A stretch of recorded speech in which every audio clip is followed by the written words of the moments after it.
Hello, everyone, and welcome to this edition of the Foundation for Free Enterprise Education Speaker Series. Today, we're going to take a little bit different journey and talk about the meaning of citizenship, disabilities, and overcoming obstacles in career and life. I'm pleased to have with us today Chris Tsai from Williamsport, Pennsylvania. Chris was born and raised in Taiwan, and she came to the United States in the fall of 1988 to attend graduate school at Penn State University for a master's degree in counselor's education and rehabilitation, with the focus on vocational rehabilitation. She met her ex-husband on campus and got married upon graduation. She has a beautiful daughter who is currently a registered nurse in Arlington, Virginia. In Taiwan, Chris worked in a variety of occupations, including English tutor, college teaching assistant, editor-translator for an industrial magazine company, translator for a medical college professor, and more.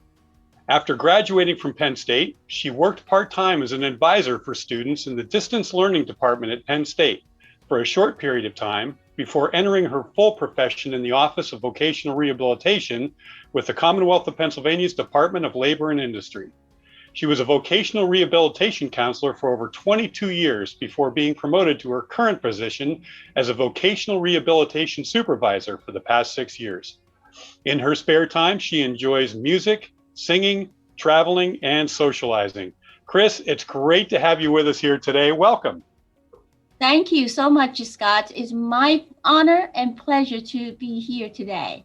Well, believe me, it's ours. This is going to be a great topic because I think in a lot of cases we don't understand. We as Americans, I think, tend to get a little pigeonholed in our own lives, and we don't really tend to take the global view of things. And certainly, your approach is going to be great as far as the disability and overcoming obstacles and things. So thank you so much. So let's dive right in. Did you speak English before coming to the U.S.? Yes. I spoke quite a bit English in Taiwan before coming here. The school had English classes, but only a few hours a week, and mostly taught grammars and readings and writing, not speaking. I learned English mainly through my self-study. I grabbed every opportunity I could to enhance and improve my English language, from watching the TV soap opera to cartoon, Tom and Jerry, to listen to the radio, English radio channels. And I would grab people on the street. If it's American shopping around, I would volunteer to translate for him. And that's how I get to practice my English. So that's how I learn. And it's just language is something very important. And for me, I have this special interest in English, and I want to do well. So I know that I didn't have the environment, so I have to create my own environment. Great. That is fantastic advice. You need to be a self-starter with this, and you need to learn a different language. Fantastic. So your given name is Ling Mei, but you go by Chris. How did you come up with Chris? Well, a lot of people go to Taiwan to teach English. A lot of young people from different religious background, or even just people who like to travel. And my English name, Chris, was given to me by a handsome American young man who was teaching an English conversation class in a Christian church at the time. Interesting. That's great. So, coming from a different country, can you describe some of your early memories and experience during the course of your adjustment here when you first got to the United States? Sure, lots of them. Yeah, because coming from an Asian country, especially, it was indeed quite an adjustment process for me. From the food, the weather, the way people talk and act, and the culture. I remember I had to literally learn how to appreciate eating a bowl of salad. because in Taiwan, in those days, almost everything was cooked. especially with the vegetables. And I was so, well, and another thing was when I saw the snow for the first time on Penn State campus, I was so excited because Taiwan has tropical weather, as you may know. And also, like many people from a conservative Eastern culture, I experienced such a cultural shock when I was given a hug for the first time by a young lady while at Penn State. So, I was just simply frozen and I didn't know how to react. That's very interesting. How long did it take you to get sick and tired of the snow? Probably a couple years. Okay. Now I like to appreciate it, but I don't like to drive on it. Yeah. Well, believe it or not, a lot of people that have been driving on it for 50 years still don't know how to drive on it. So that's the way it goes. So can you explain to our viewers why you came here and what obstacles you may have encountered during your education, and how did you overcome those? Wow, this is a big question. And I'm going to give you a long answer. Okay. I came to the United States to fulfill my dream. Ever since I was a teenager, I have always wanted to do something to help people to better their lives, especially people with disabilities. Partly, I think, because of my personal experience as a person with a disability. When I was a teaching assistant at the college where I got my bachelor's degree from, I had organized a group of college graduates with disabilities in an effort to provide advocacy, job opportunities, benefits for this population in the city. But I realized I did not have sufficient knowledge and experience to achieve what I wanted, what I intended to.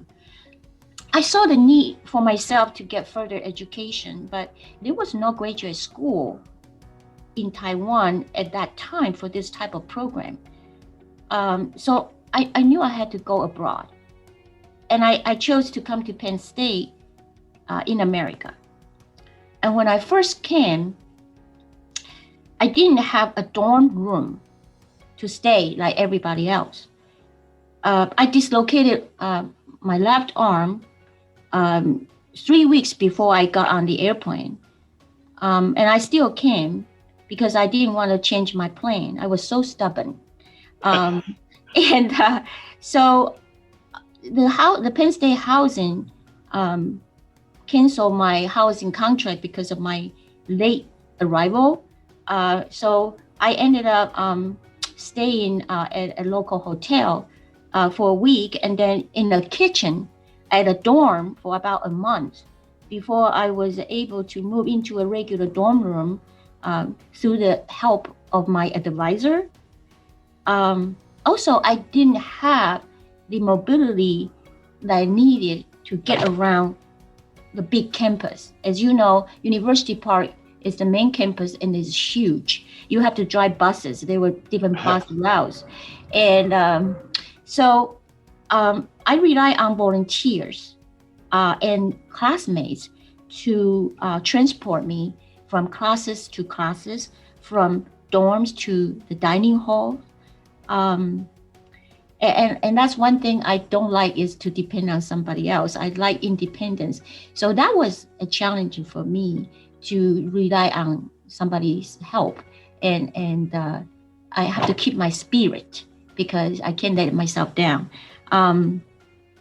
It was not until the semester was almost over that, I received the first motorized wheelchair, in America.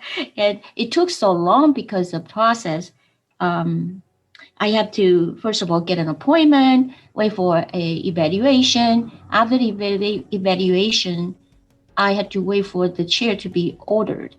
And so,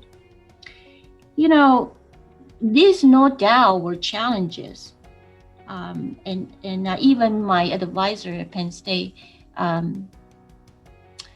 professor, was thinking that he thought that I would just give up and leave to go back to Taiwan in those circumstances. But I told myself during that waiting transition process to be patient and keep going and cherish all the help that I was getting. So in my mind, there's no way that I would go back until I finish my degree. Because one of my mottos is never give up easily. That's great. So what came through right there for me, at least, and I hope it came through to our listeners, was the fact that you had to have some humility, because you said you were always very independent, and yet you had to ask for help and you had to rely on other people's help. So maybe you had to swallow some pride or whatever and accept that help. But then what came through very clearly to me was the perseverance. You weren't going to give up no matter what happened. Even though maybe some of the others would expect you to give up, you didn't give up. So you just kind of have to keep at it and, take this thing gradually, one step at a time. It sounds like that would be the advice. But yes, let's expand on that. What advice would you give to someone who has a disability as to how to navigate, their education if they're going to college, or how to, navigate career, their life? What advice would you give?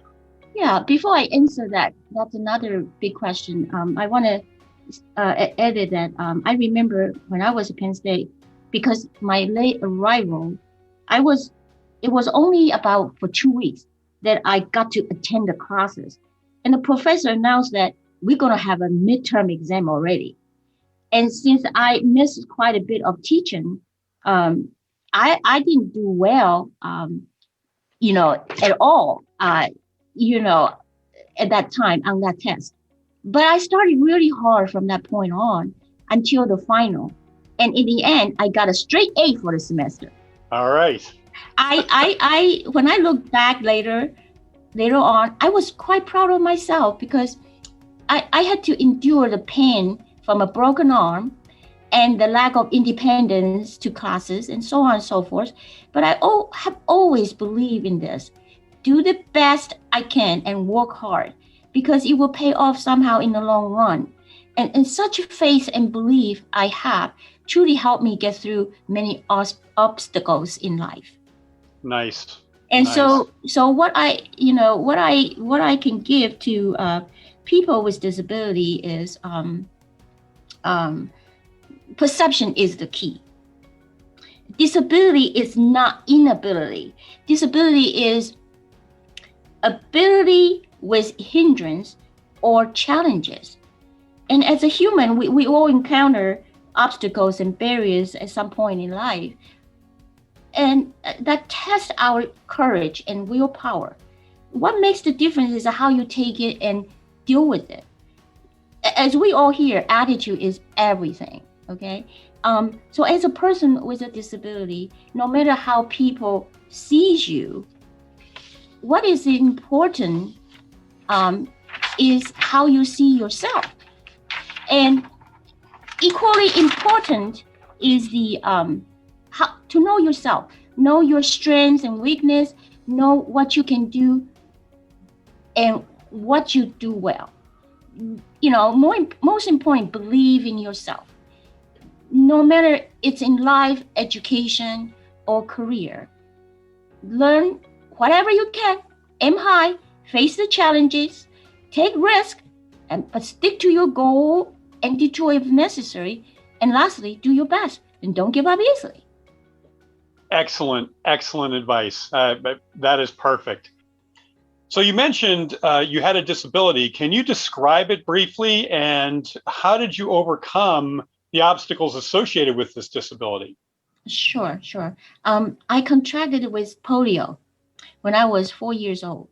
It causes muscle weakness in my arms and right leg, which is progressive in nature.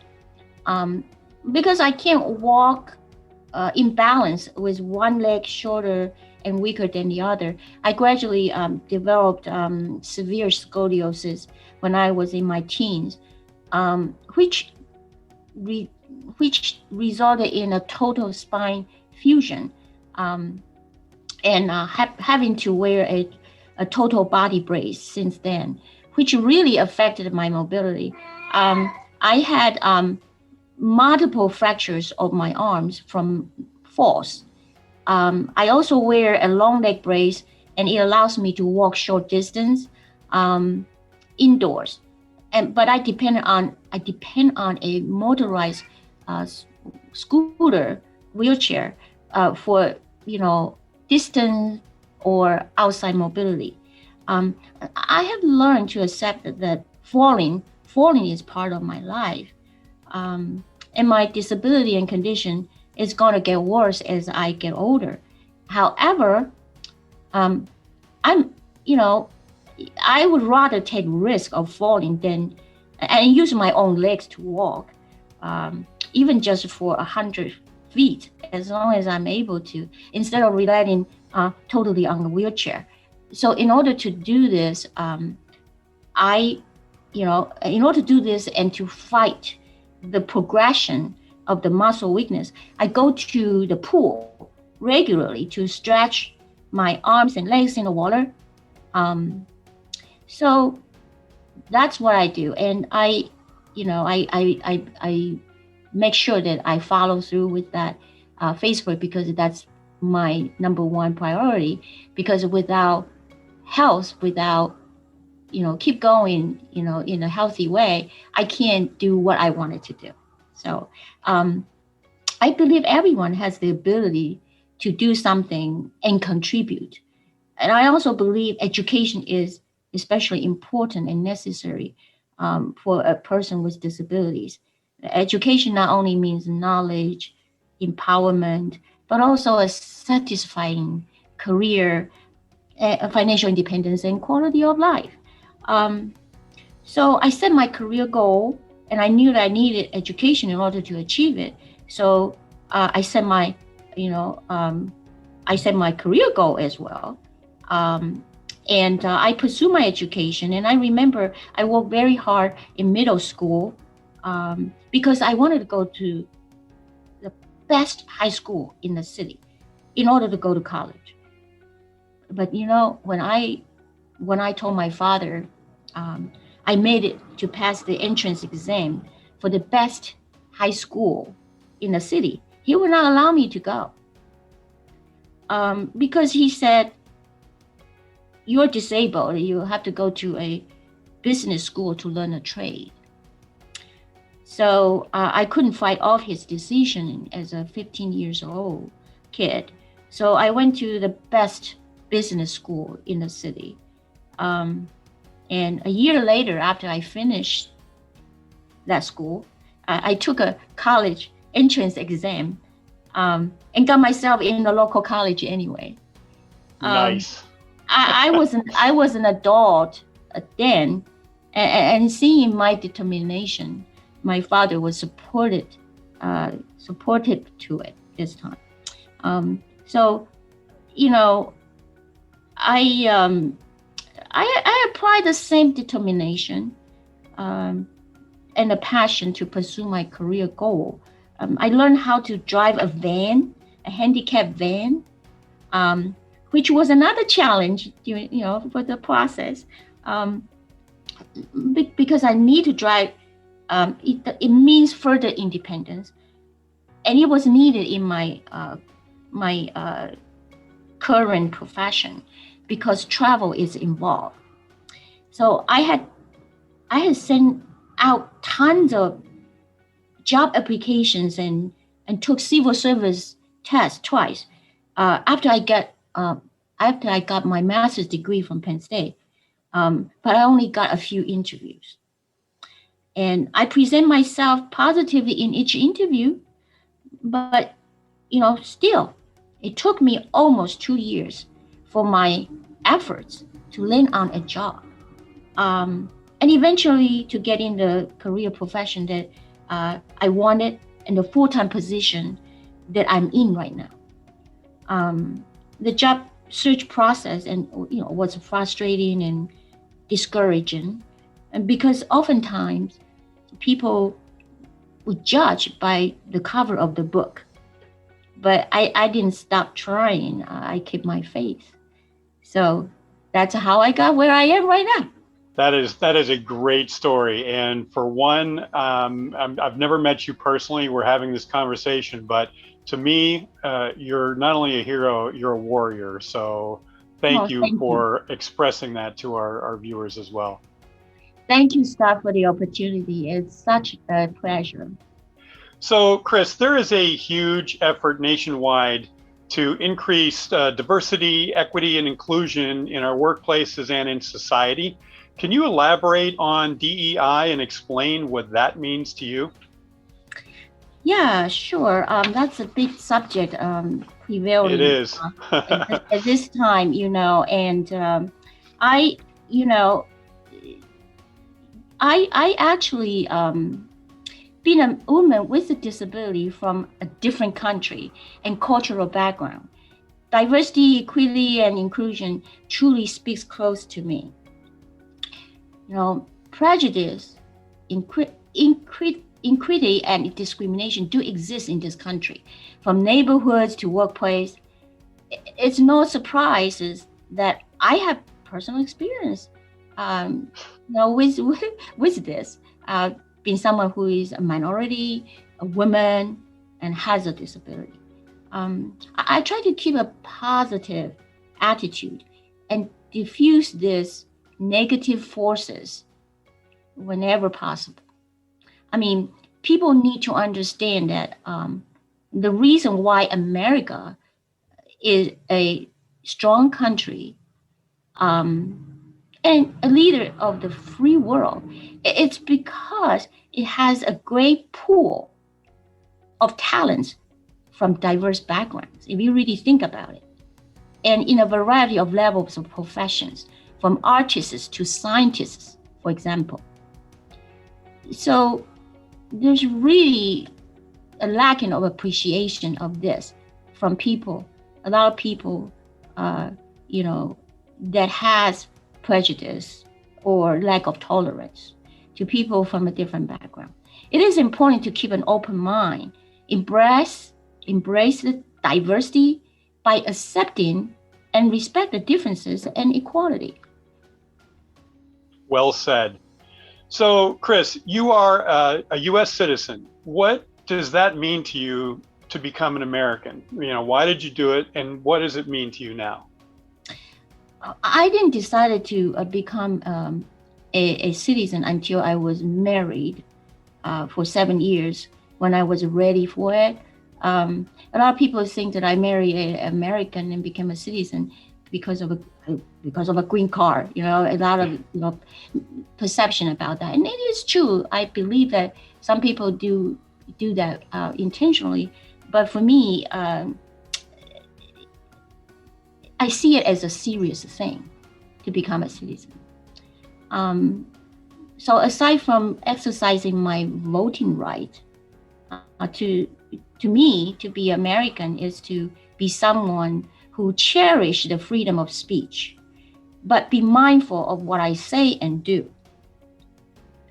And to embrace the good parts of American culture, as well as diverse cultures in the community, to recognize and accept individualism and the existence of this inequality, injustice, but make efforts to reduce them, to change what can be changed. Well said. Well said. So as we wrap up here, this has been an amazing conversation, but I want to finish with, I want you to describe what the biggest differences are between Taiwanese and American culture. What do you like most about American culture, and maybe what do you miss most about the Taiwanese culture? I can easily spend hours just to talk about this. Scott, but I won't. Yeah, we don't have that time. We can do that in another video. But one biggest difference between Taiwanese and American culture is that I have to make sure I say this word correctly. Sometimes I still have a problem pronouncing big words. Okay, it's collectivism versus individualism. In Asian countries, it's more community and society oriented as a whole. But in America, it is more focused on individual wants and choices, you know? It's so different. It's like opposite, East and West. Also, Asian culture is more conservative, while Americans are more open in expressing themselves. And as I said earlier, I had a cultural shock with hugs when I first came. but after getting hugs, I love them. I think it's a wonderful part of American culture. That's really interesting, though. I mean, the fact of I don't even think we, sometimes we as Americans don't look at ourselves as individualistic or whatever, but this collectivism idea versus individualism, I can see how that can be right now. Yeah, I think we have challenges uniting and being American, uniquely American. But that's really fascinating. And I love what you said earlier. I think when we first started about how you never even ate raw vegetables, and the whole idea of a salad was a new concept to you. Yes. And over the years, I really learned to appreciate the good culture, good part of culture of America, and adopted it, and hugging is just one of them. And I also, try to see the bad part of it and make sure that, my daughter don't get them, so just like Taiwan, I really appreciate. I miss certain things in Taiwan. I miss most about Taiwan is the food. And especially the seafood.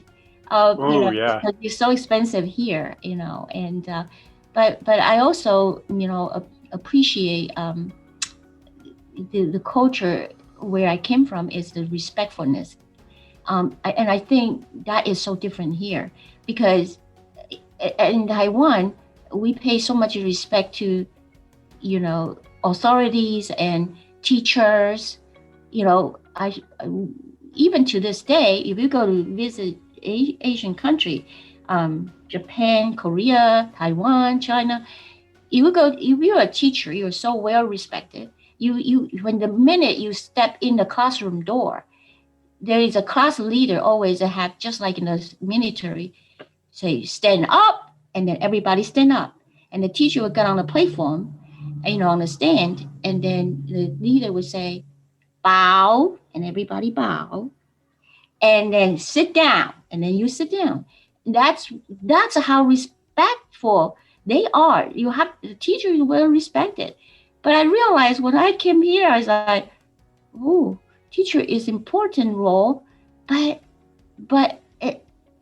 students don't pay that kind of respect to the teacher, and especially after they walk out of this.